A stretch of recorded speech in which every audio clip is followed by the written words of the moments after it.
So my journey to UMBC really grew out of a need to do something different.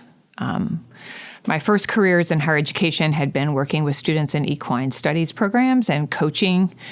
And I loved that job, and I loved working with students around those relationships of how we communicate with another sentient being that doesn't communicate exactly the way we do. And it was meaningful. But in that process, I did my master's in counseling and really became interested in how we grow and how we develop and how do we support each other in those transitions. So what am I most proud of? I mean, that's a really broad question. So I'm going to be a little selfish and say that what I think I'm most proud of is that I have allowed UMBC to push and stretch me to grow. I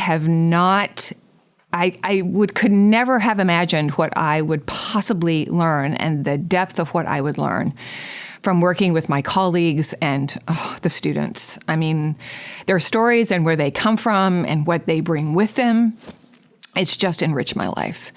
And so I came here with the idea that I wanted that. I wanted to grow. I sort of think about my position before coming to UMBC as the place where I grew up. But I feel like UMBC is the place where I have grown within and continue to grow within. And because those are the kind of lessons that don't go away. They sort of keep touching your life along the way. And I'm just grateful that I had the courage to do that I came here willing to be open, which is what I encourage all of our students to do, right? And they encourage each other to do that.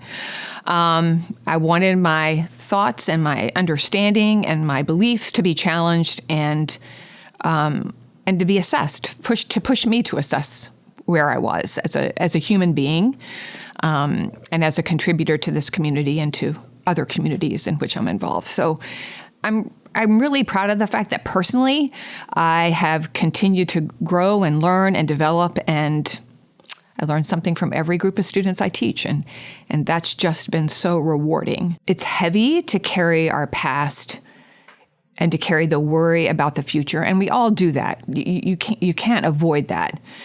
But I think the more we can stay present to each other, then the more we support each other in carrying those things of the past and anticipation of the future. If we can find our way to hear and converse and connect in ways that we have always done.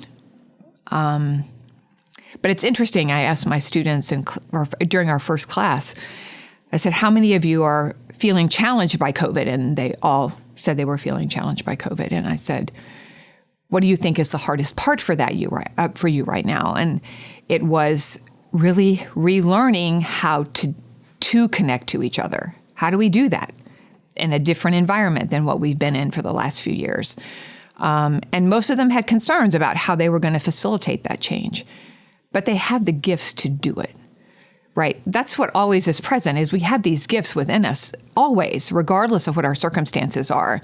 It's just a matter of us, I think, taking a breath, learning how to reflect on where we are, what we've heard, giving ourselves some space and the gift of understanding that we want to give to other people, but also giving that to ourselves.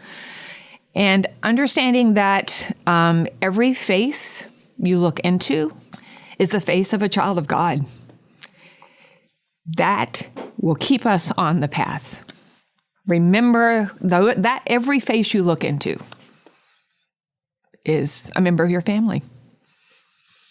That's the gift I think we can give each other.